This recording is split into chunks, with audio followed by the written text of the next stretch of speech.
In many ways, it's one of the best things that's happened to Bungie, right? What I really like about this new Bungie relationship with Activision is I never saw it coming. The idea that Bungie would make Halo for 1,000,000 years was inconceivable. In a lot of ways, we're starting over. I can't wait to see where Bungie is going to take us next. I know it's going to be ambitious. I know it's going to be something exciting. I just want to find out some details on it. Being an underdog and having something to prove and remembering that we're not the top dog anymore is a great thing to happen to us. We're out on our own in the wilderness again, and we have to fight to bring every customer along with us. We've gone from a totally as sure as a thing can get with Halo to tackling a challenge which is even bigger than Halo with no real guarantee of success. There has to be some scared dangling out over the edge of the cliff and hoping that the rope we're weaving is going to hold us. I love being the underdog. It does bring back the early days. We got this great idea and we don't really understand it. It's going to be fun to figure it out.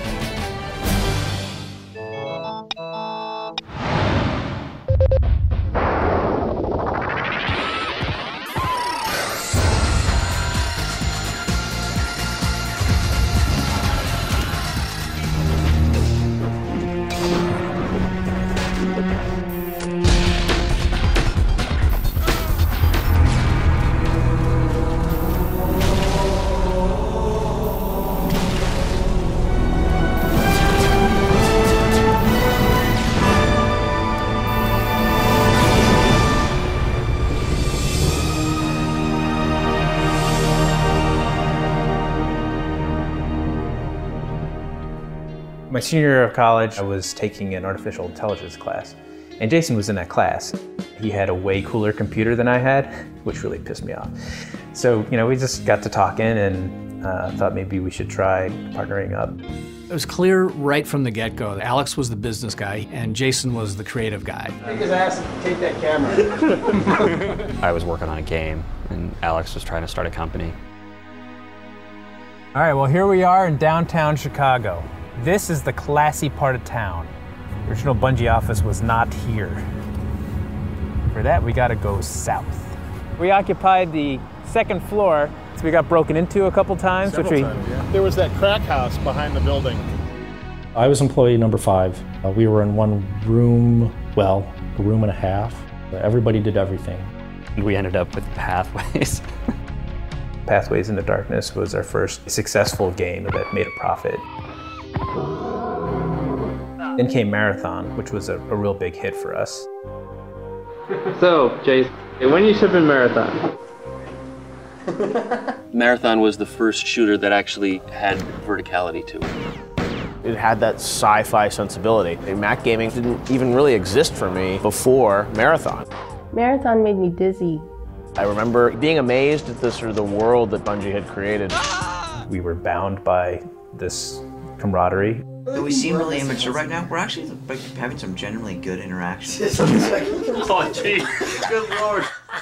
It was our lives, 24/7. It was kind of like being in a band. Soon, you will be food. But the project that we were working on, which was called Myth, I thought was really interesting. One of the most significant things that we did with Myth was we developed it for the Mac and the PC at the same time. It's amazing that Bungie was able to sort of nail first-person shooters for the Mac and then move to the other big genre on the PC, which was strategy games, and then nail that with Myth. Myth's the first time that real-time strategy didn't have micromanaging built into it. Sir, we're moving. Myth was a revolution. Hold your fire! It was an RTS that got rid of all the RTS both. You use the terrain to your advantage, which isn't something that a whole lot of games did at the time. I think Tunster needs to get the shaft.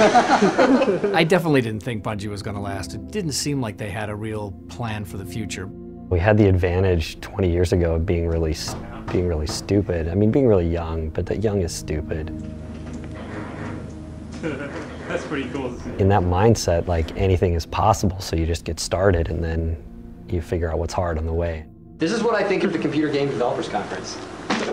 The first time I met Jason, he said, "Why are you okay with building environments the way that you're building environments?" And I said, "Well, why would I not be okay? Like, I have some other choice?" And he said, "Yeah, absolutely." That sort of gave me a hint as to, oh, okay, that's kind of what our culture is about. I think it all starts with the idea that we were our own customer and that anybody else who was going to play our games, you know, we were in their shoes. A big moment in Bungie. I think the one that stands out to me more than anything else is the Myth 2 installer bug. That installer bug that would remove your computer? Yeah, if you tried to uninstall the game, it was just a scorched earth policy, like, oh, you don't like Myth? Well, we're taking your machine. There was 500,000 units that were boxed and shrink wrapped and everything else. Alex decided to do the right thing and recalled all the copies. It was just horrible. They had to reprint all the discs. Everybody was in the office stuffing new CDs into boxes of Myth 2. That cost the company a good chunk of money. It was at least $1 million mistake. A misstep like that is going to put you in some serious jeopardy.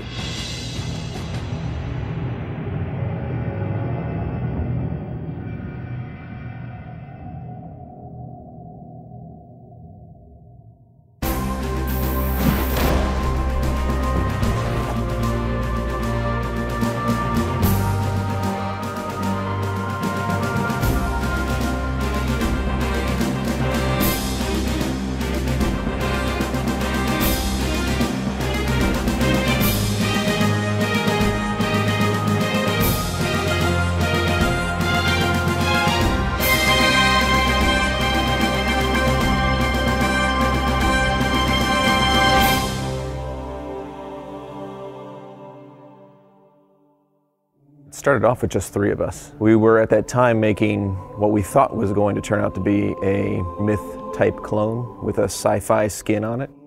They were doing Blam, which was the code name for this other game that they were working on. We had a huge map for a continuous RPG. Then before that, we had an RTS. We had no idea what the game was going to be. I had no idea. You know, I was just there to do concepts. It was pretty generic sci-fi. You had your typical military forces, tanks, jeeps, that kind of thing, and some armored guys. We did a lot of thinking about what it meant to be an action game, and could an action game be a real-time strategy game? And the answer was no. We wanted a sci-fi character, a guy in a suit who can go from Earth to space. I wouldn't have to worry about him changing clothes, and he just needed to look like a space marine. Oh God, what do we call him? Something like the super soldier. And then, you know, we started to move the camera and closer to the character. What if we put ourselves in this character? What if we became that character? Sorry for the quick thaw, Master Chief. Things are a little hectic right now. Those are the moments where things start to come together. It's Marcus saying like, no, we're going first person because this is more fun. I don't think we would have captured as much of the audience had we stayed in third person. Chief, Cortana says to get to the bridge, double quick. Those are the ideas and the decisions that really change the course of a game and a company. All you greenhorns who wanted to see Covenant up close, this is going to be your lucky day. Suddenly we had this opportunity to tell a little piece of a story. I remember Joe coming to me, and all he said to me was, "That's it, ancient, epic, alien." So he just gave me those 3 words. And I thought, okay, well, I'll just try combining something that does that. Came up with the pounding drums, cellos, monks, alien voice.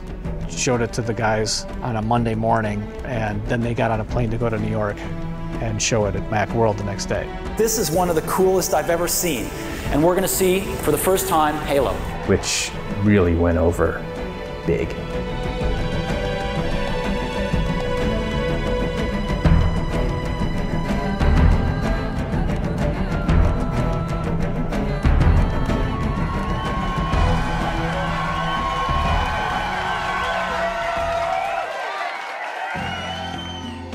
They were, making games for the Mac, which, was still a pretty small install base at that time. But, Bungie wanted to, I think, do pretty ambitious games. And, to fund the games of that caliber, is not easy to do. One day my phone rings telling me that Bungie's kind of in financial trouble and that they're talking to some people about potentially being acquired. It was going to be really important to Microsoft to have games for the Xbox. That's what was going to make or break it. And so, we called up Ed Freeze and said, maybe we should talk. That was a great call to get. I mean, it was definitely a time when I was open to that kind of a conversation. I had money to spend. I desperately needed content for this new platform that was going to be showing up in less than 2 years. We knew that there were some financial struggles at that time. There were some strange dudes in black suits walking around the office weeks prior to that, and so we knew something was going on. I had been there for a couple months, and then I get called into Alex's office, and he's like, so we might be moving to Seattle. And I was like, oh God, I just, I just signed a lease. This is a group where I respected their talent because I had seen their previous games. I mean, I probably would have been interested in them just for the team, but the fact that they had this Halo thing that they were trying to figure out was a plus. Ed came into me one day and said, I want you to go talk to Jason and Alex and tell them it's all going to be okay when we buy them. Agreed. Pure and simple, cashed it in, sold our souls, came out here. I mean, if you're gonna sell your soul, Seattle's a pretty nice place to do it. Back in the 90s, Microsoft had an evil empire quality to them, and the idea that they were going to Microsoft was, oh no, they're selling out. That turning point of us going from PC games to console was gigantic.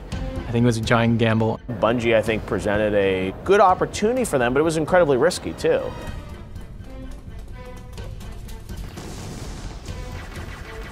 One of the main pulls for the team to move into Microsoft was to be a part of creating the Xbox and making a game that really used it. Jason said it best, I think. He said that Microsoft is building the biggest cannon in the world, and they're pointing it right at Sony, and we can be the bullet in that cannon, and we can make a really big impact on the course of the game industry. All right! Yeah, that's cool. We got very excited about the opportunity to define a platform and to define a franchise that would be important to the platform. Everybody in the office was pissed off because we liked being independent and, kind of the man sort of thing. And then now we go to the console, it's like, hey there, man. He's like shaking your hand instead of raising your fist up. It was exciting, as well as terrifying. I had this nice spot in this building picked out for them, and I thought they were gonna love it, and they hated it. It was typical Microsoft Office, which Microsoft people think are great. Bungie guys looked at me and like, this is awful. This is exactly the opposite of what we want. We want a big open space and just mow down all these walls in this section. People just couldn't fathom being at Microsoft. I remember Ed complaining at one point that even he didn't have a key to get into the Bungie area. Welcome aboard, Master Chief. Ready for dust off. The challenge that I think Halo faces is that it was trying to do a first-person shooter on a console platform.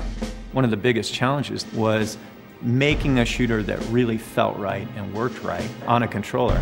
Yeah, originally you had to struggle with it really being the first FPS that we were trying to get into on a console.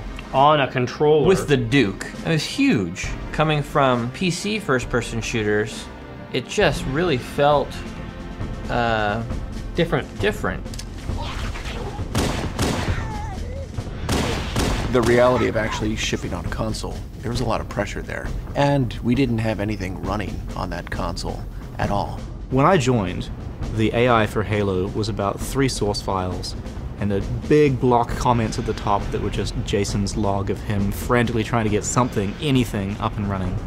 Jamie Griesmer and myself, we just sat down and worked on 2 signature encounters. One was the beach on Silent Cartographer, which is the classic kind of wave advancing encounter, and the other was the classic defensive encounter. We really only had one shot at it because we weren't going to have time to go back and scrap the AI system, so we just knew we had to get it right.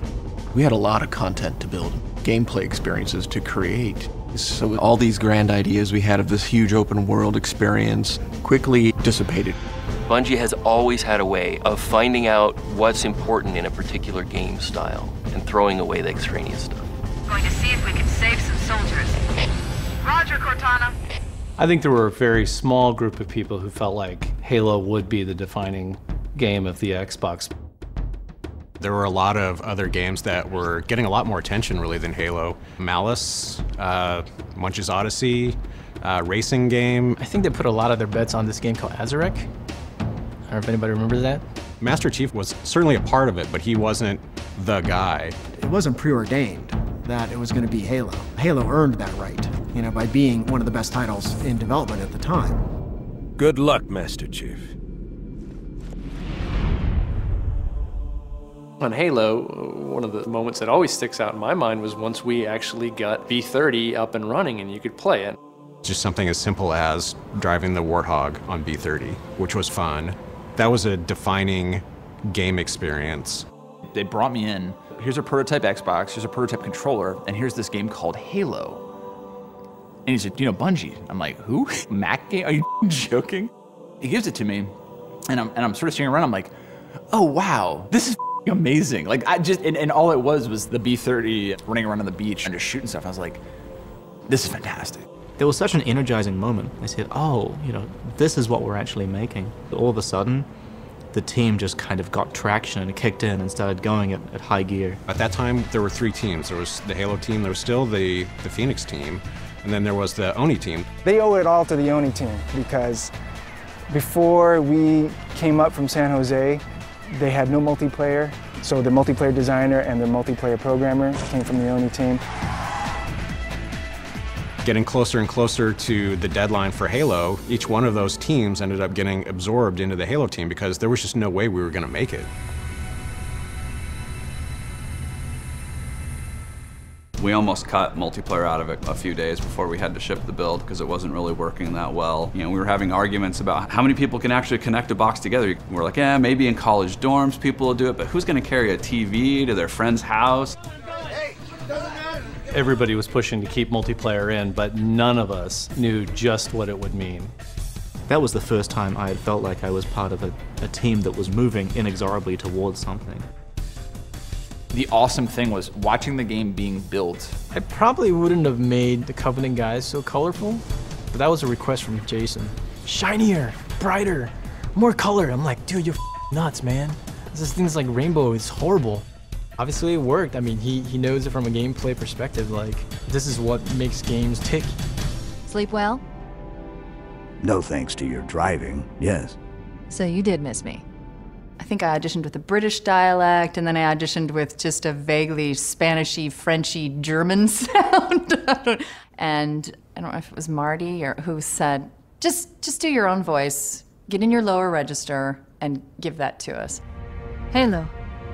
It's finished. No, I think we're just getting started. Halo was incredibly unique because there wasn't anything like it. This sort of perfect storm of music and art and universe design. You could see that someone had really thought through a world. And the greatest stories, especially in the sci-fi realm, are coherent visions. The continuity comes from an underlying vision that shines through. Halo was an action game, and it put you in this world where you could be the most powerful actor in this rich physical simulation. It gave you this ability to become competent and then show your competence to your friends competitively or to your friends cooperatively. I'll never forget this. I get like a headshot on Zach, and I'm like, sit the down. And there's like applause. And I turn around, and there's a group of people who are watching. And before I know it, like we have this line. And people were like coming in, playing their 10 minutes of Slayer, just getting right back in line. Multiplayer and Halo just go hand in hand. Now they get it. The multiplayer was the thing.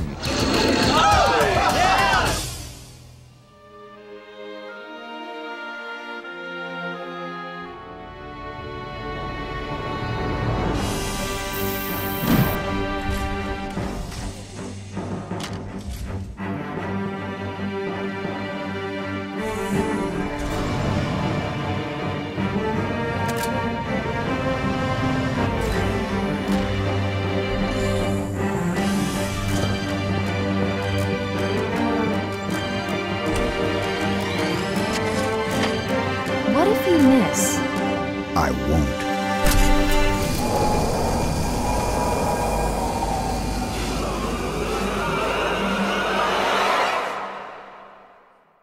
The story of Halo 2 is kind of like a 3-act tragedy.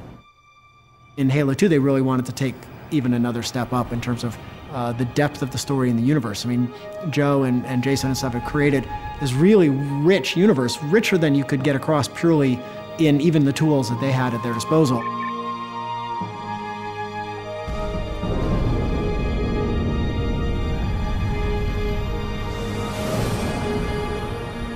The first act where we were all optimistic and naive, and we're all sitting down and saying, this game is going to be 72 times more fun than Halo 1 because we've got all these great weapons and vehicles and environments, and we're just going to jam as much stuff as we can in. There was a lot of new technology that was being, researched.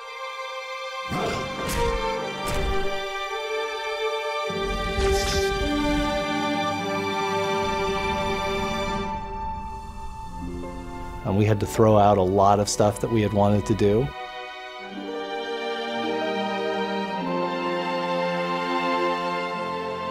We wrote this graphics engine that was totally unsuited to the Xbox. We had these ideas for levels that just really didn't make sense with the Halo engine or for any kind of shooter engine.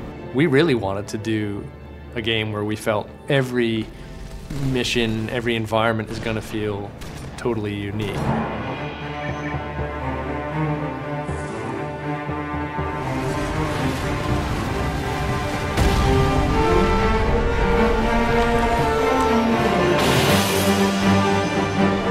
We let our ambition lead us into some very, very scary places.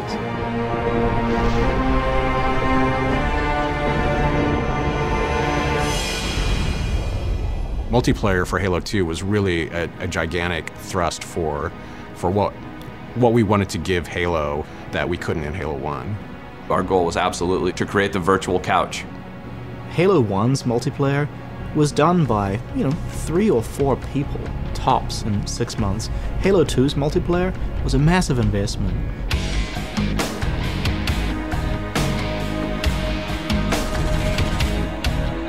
That kind of resource crunch really caused a lot of tensions on the single-player side of things, because now all of a sudden we're trying to build multiplayer environments that have to look as good as the single-player part of the game. Get to that first time when we get 16 boxes all working together, and understand that it wasn't like there was a bunch of maps to go play now. It was just we got 16 boxes and we were able to kind of run around and it didn't crash. We absolutely love playing multiplayer. I mean, everybody in the studio is playtesting these maps every day. Sniper! Sniper! Oh, holy shit, like I'm talking to you and I'm totally shooting you in the head right now, and that's amazing. In many ways, Halo 2 was the title that was the breakout title for Xbox Live. The Xbox team, we co-developed with them or helped them design and develop what they called the Tsunami feature set, which was a lot of the new live matchmaking multiplayer features. We built our own friends list, which you can now do friends and friends parties in the Xbox Live Dash, but we built it in Halo 2 first.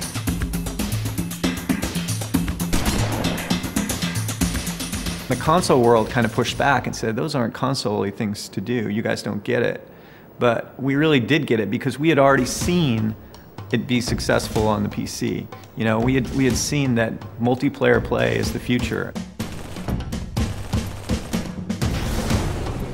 And the first time he jumps on, the crowd just, goes to this really loud cheer. And I mean, it was just, wow, it would give you chills sitting there.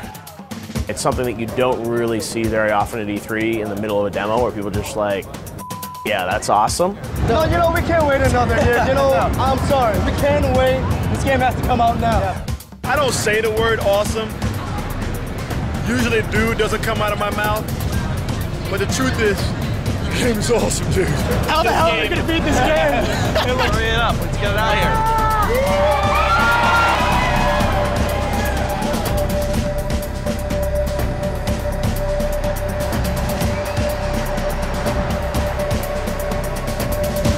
But then, on Halo 2, Alex had left the company to go back to Chicago, and Jason had left the project to go and work on Phoenix.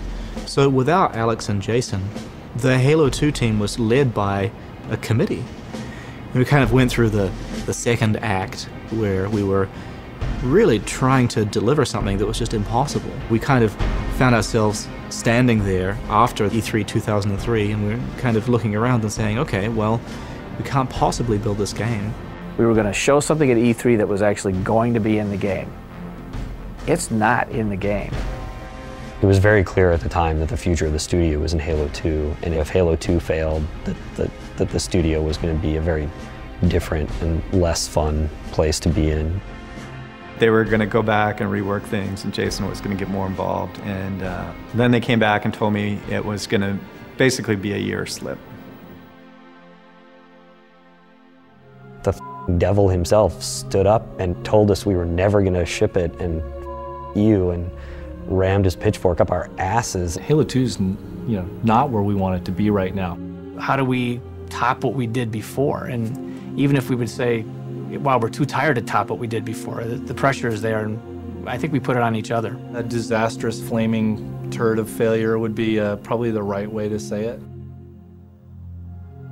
We have the whole climax of the game planned out on Earth, and we're not doing it, and that sucks. Before Halo 2, we could fail in silence and in misery, but no one really knew when we were failing. And then something like Halo 2, where everybody knew that we cut missions at the end, that we lopped off our third act. We failed spectacularly in public as far as the story was concerned. Yeah, they literally did have to cut off sort of the end of the game. There's the big knife, and we just chop it sometimes. And, it must have been heartbreaking, I'm sure, to the guys at Bungie. It's a trade-off we've got to make. We can't develop forever, otherwise there'd never be a game. Our nuts fell in the fire, and they really weren't totally burned when we picked them up. We kind of made it at the end, they still worked. As much of a death march as Halo 2 was, when we got to the end of it, and there's a bunch of seeds there that are exciting and really fed the rest of the trilogy. This is Spartan 117. Master Chief, you mind telling me what you're doing on that ship? Sir, finishing this fight.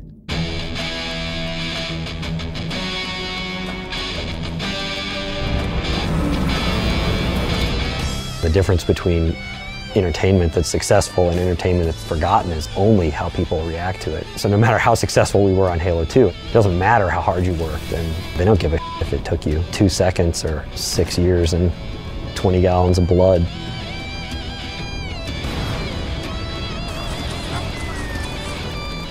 I looked at our bug count and we were in triage, and I realized we were going to make it. We were actually going to ship this game. And I think that was probably one of the proudest moments for me, just because it had been so hard.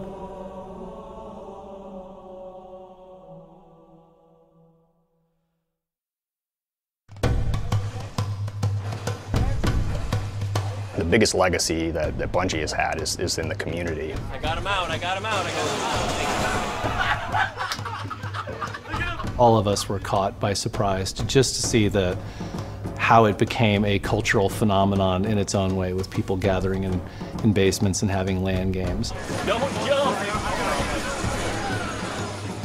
We have competitive people, we have people who like to play for fun, we have campaign people, multiplayer people, firefight people.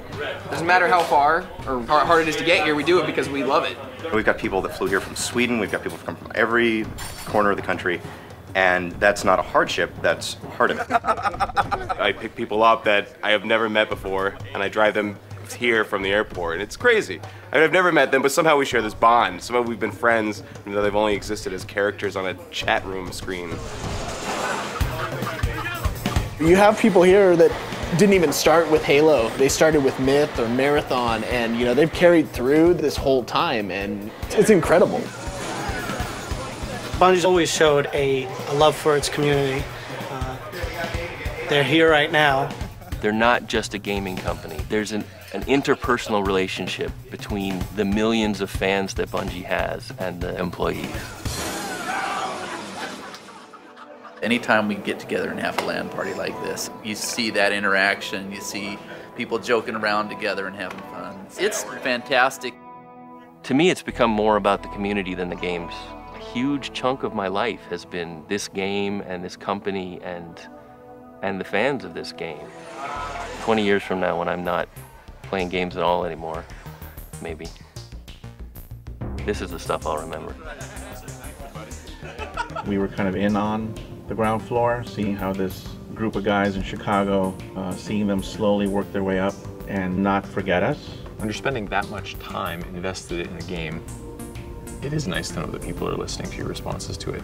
I remember hearing feedback from people when I started working at Bungie, and I was like, are you kidding me? Like, you guys actually listen to your community? And we're like, that's how we've always kind of done things.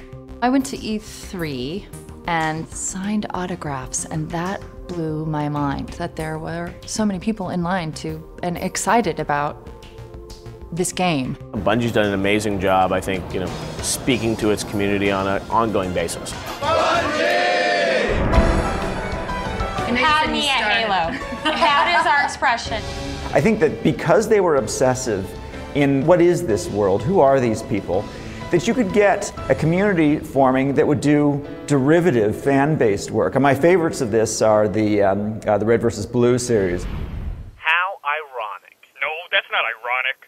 Ironic would be if we had to work together to hurt each other. No, ironic would be instead of that guy kidnapping Lopez, Lopez kidnapped him. I think it would be ironic if our guns didn't shoot bullets, but instead squirted a healing salve that cured all wounds. I think it would be ironic if everyone was made of iron.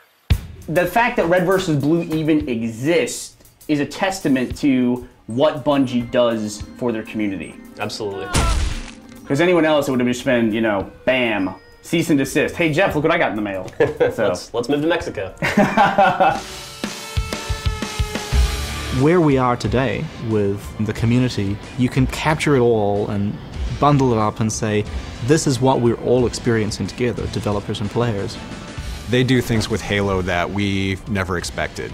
There were all kinds of people, having contests about how high you could blow the Warthog up if you got enough plasma grenades.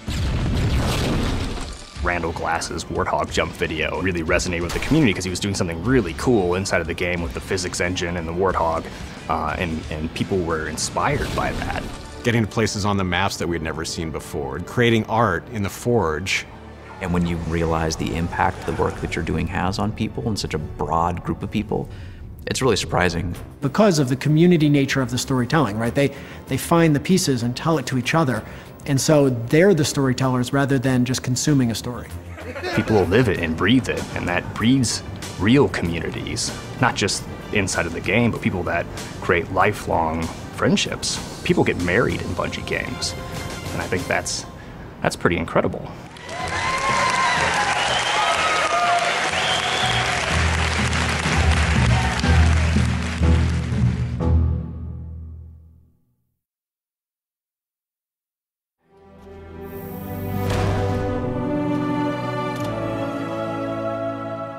I know you, your past, your future.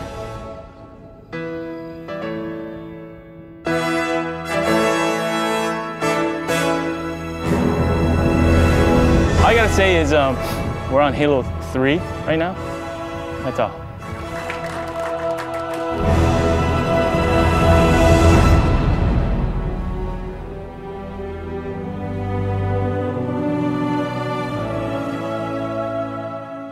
We wanted to create something that stood out from the crowd a little bit. It was really important to us to end on a high note with Halo 3. Send me out with a bang.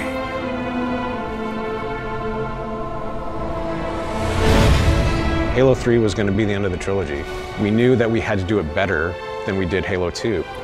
So it was going to be a focused, concerted effort throughout to make sure that Halo 3 was the jewel on the crown.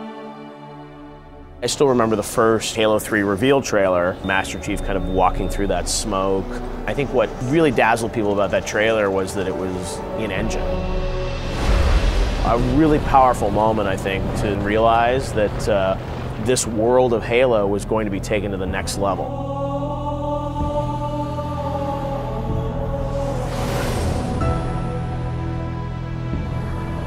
We're shipping on a new box. We've got all this new tech.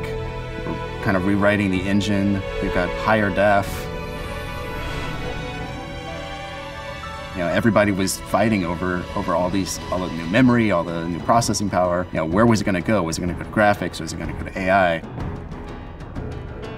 I remember that as being like one of my most nervous, are we gonna be able to do it? Like, are we actually gonna finish it? It's one of the top risks on Halo 3 is we're gonna have to cut co-op again because we can't get it to work. Nothing got done today. What? We had a crash. You had a lot of influx of new people. Closing on bug number 25,000. They were super excited to work on a Halo game. So that actually carries you. I think it's cool. You think it's cool? Yeah. If you do something cool, then the artists will go out of their way to try to use it. Seeing all this water all just popping up and down, you know, like in every level, that really makes me very happy. And so that's got to be one of my favorite moments.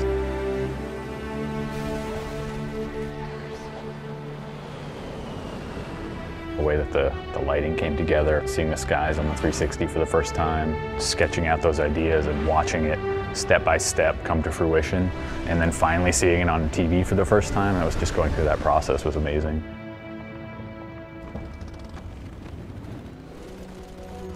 We went through a full year of pre-production on this project. And so when we moved to Halo 3, when we moved to the new Xbox, we could do close-ups, we could do solid facial animation. Where is she, Chief? Where's Cortana? What's gonna happen to the Chief? What's gonna happen to Cortana? Chief. Cortana? High Charity, the Prophet's holy city is on... Cortana. Cortana plays a huge role in the fiction of this game, and we didn't want people to forget about her. We actually see her fighting for her existence.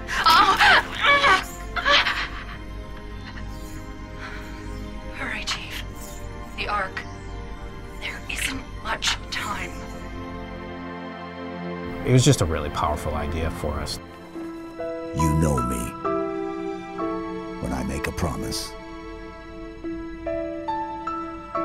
You keep it. I do know how to pick 'em. Lucky me. If it was just a straight, now go find her, here's a map, people wouldn't care. I will have my revenge on a prophet, not a plague. My feet tread the path. I shall become a god. You will be food, nothing more. No! From characters to environments, there's story at every level. People really do believe we're a community of storytellers. That's extremely exciting that we've made that evolution. Truth and the Covenant, the Flood, it's finished. It's finished. I'll miss you. Wake me when you need me.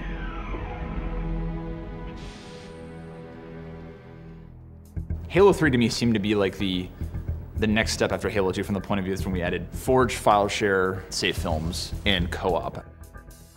We added save films in Halo 3, and the gamers out there could pause and stop and really study the explosions and rotate the camera around there and really look at the work.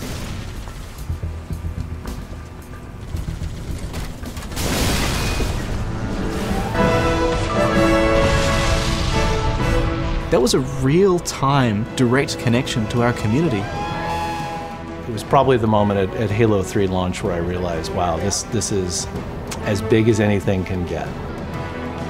I remember being in Manhattan where the big launch was occurring, and it was absolute pandemonium. Bungie turned it into this seminal, worldwide cultural event. You might not see people playing games because it's practiced in their own home, but everybody is doing it. Less than 50 seconds until you guys get your hands on Halo 3. You pumped? So excited right now. Master Chief rules!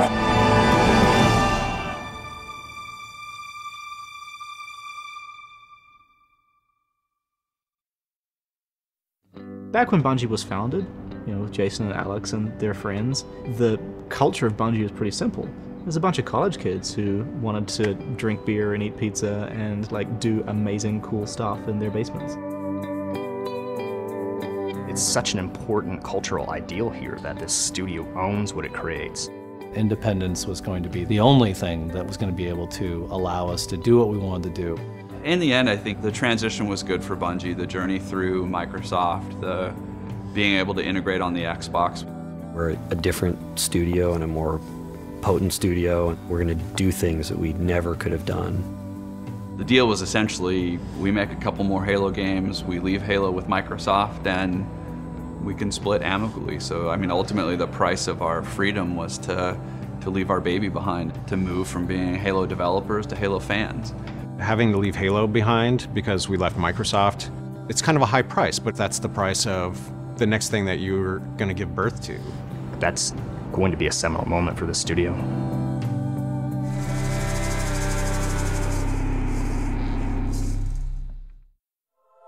Harold had promised Microsoft, we had 2 more Halo games, and Reach was only one of them. What can we do in 1 year with the engine we've already built, not a whole lot of engineers, just a handful of artists?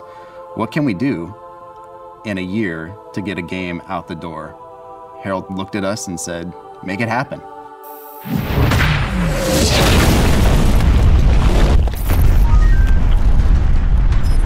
ODST was a lot of fun because it was a smaller team.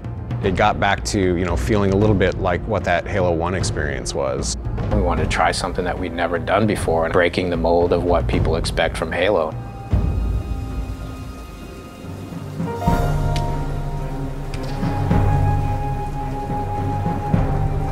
Even faced with making a game in a year, we couldn't just kick something out. We wanted to make it different. We wanted to tell an interesting story in a new way. Pretty early on, film noir was mentioned, detective story was mentioned.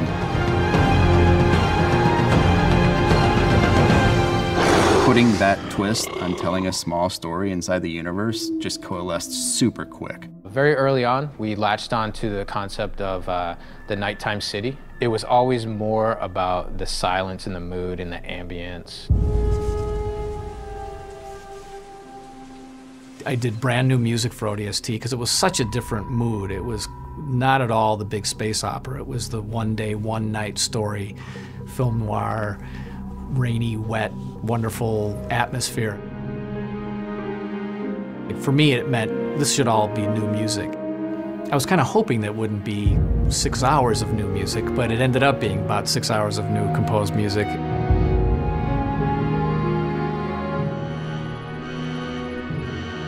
You know the music, time to dance. ODST is the best single player. ODST is, beyond a shadow of a doubt, the best Halo campaign in existence. It's the only one. I have told Joe worth Staten playing. this. I have taken Joe Staten by the shoulders and shaken him in this fashion. It was the best one Bungie has kicked out, in my opinion, in terms of single-player campaign. Everyone will agree, not only should games have stories, have great stories, but that we're all in charge of telling it. The FNG, a rookie. Not exactly green. No ODST is. If I didn't think he could do the job, I wouldn't have him on my 6. He doesn't say much, but I don't care. I just need him to listen. With Firefight, we knew we could take these intense experiences and kind of expand them out into a co-op flavored game type. Firefight really came from the idea of the gravity room in Halo 1. It's where you go up in Truth and Reconciliation into the ship. That room has multiple entrances in, and these elites start coming to attack you, and they come out of different doors. What's it like to be trapped in a place and have to defend it from never-ending enemies that continually get harder? We knew it was going to be big, but we didn't know that fans would react to it the way they did. But those were definitely good times. ODST was the beginning. It was the first one that we did that was not as Microsoft employees. We were Bungie employees at that moment, and that was really exciting.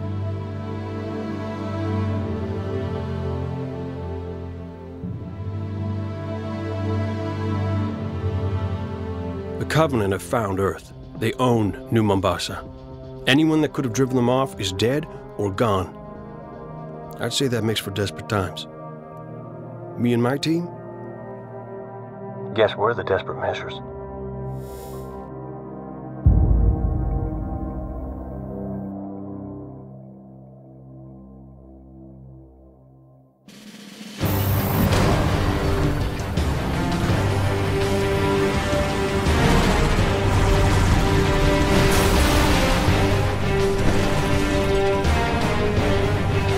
We've been engaged!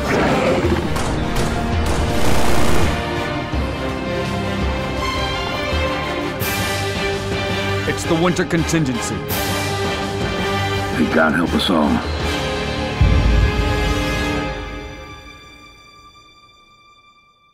Reach was just perfect. It was the perfect fit for all of the ideas that we were talking about in the early days. Doing something with a little bit of a harder edge than Halo 3, you know, bringing back the scariness and the alienness of the Covenant, all of those sort of dovetailed perfectly with Reach. I think Halo Reach was the game we were trying to make from the beginning. Reach is having so much to it. The campaign and the co-op and the DLC and the firefight. I mean, there's just so many elements to these games now.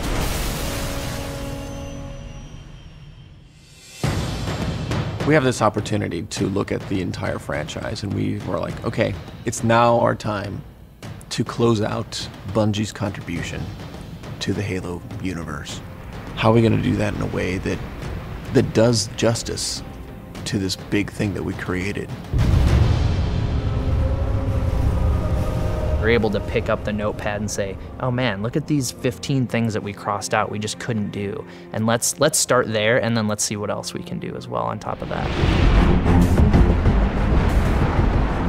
Having a rich online experience, a rich set of services that we'd written ourselves, bring deeper immersion into our campaign and our cinematics.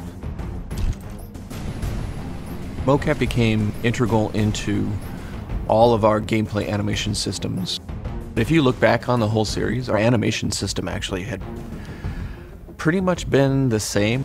We hit this point where we just said to ourselves, I think it's time now to take animation into that next generational leap. We had to figure out how to create high-res models, approaching the art from a whole different point of view. Like with Reach, it was, let's make it much grungier and dirtier, like these guys have been in the shit. We wanted to pull the helmets off all the Spartans, and we wanted to get to know each one of those Spartans up close and personal. They needed to be human. Reach has been good to me. Time has come to return the favor. Don't deny me this. Really make sure they conveyed that emotion. You see that literally on their faces. You want to know if we're losing? I know we're losing. I want to know if we've lost. Reach was the ultimate Halo game. The biggest Halo game we had ever made, the most exciting Halo game we had ever made. It was absolutely liberating to no longer be tied to the storylines from Halo 1, 2, and 3, to sort of know that we were making a standalone.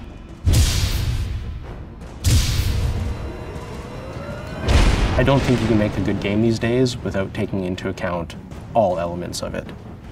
What else can we do with Halo that we haven't done yet? Well done, Noble Six. Uppercut initiated. Firefight, invasion, armor abilities, even the ability to sprint in a map started changing really fundamentally how the game played. And then with Firefight and Invasion, really seeing like what could we do with this game that we love so much, like what direction could we push it in where we were excited to play it. God bless Steve Cotton for Forge World. He's like given the task, hey, let's build the ultimate Forge experience, which at that time was much smaller. Before you knew it, we had this incredible space. Steve was like, he believed in it, and he was so excited about it, and he couldn't help but to like look at it and go, God, I believe in that too.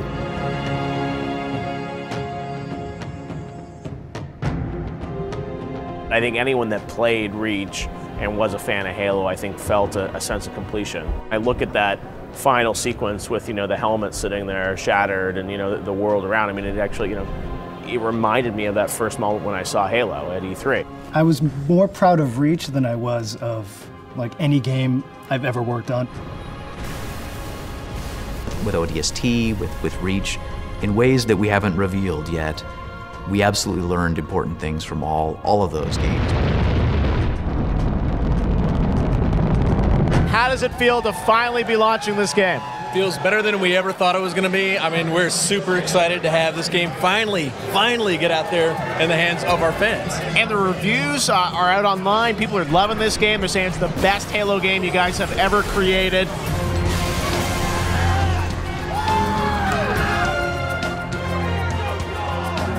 The last 10 years have been a whirlwind of creative construction of an amazing universe, building huge teams, nearly burning out a couple times, and ultimately leading to something like Halo Reach that to me was all of the right things put together. Like, that was a great way to end the Halo series.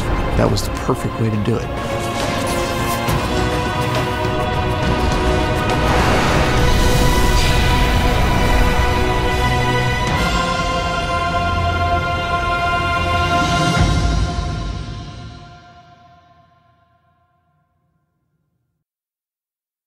There was always a culture of reflection and not being satisfied with something just being okay, with really feeling like it has to be great. At the end of every production, they draw on a whiteboard a plane that's on fire, and then the analogy is you've got to land, right? Like, this sucker's got to land sooner or later, but you've also got to think about what's most vital to the experience.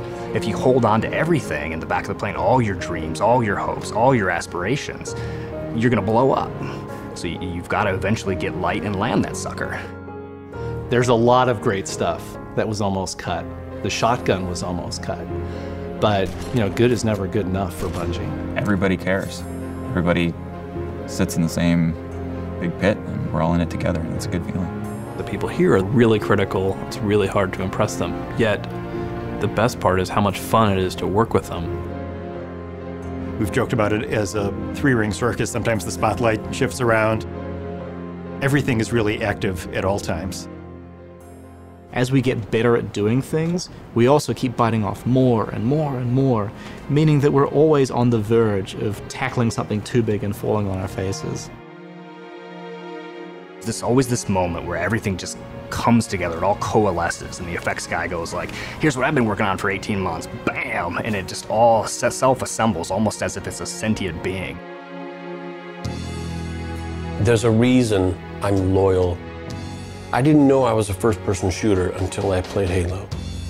I put my faith in Bungie. No matter what, that's who Bungie is. We're always going to make what we want to make, and we're going to make it a game that we want to play. I've been there.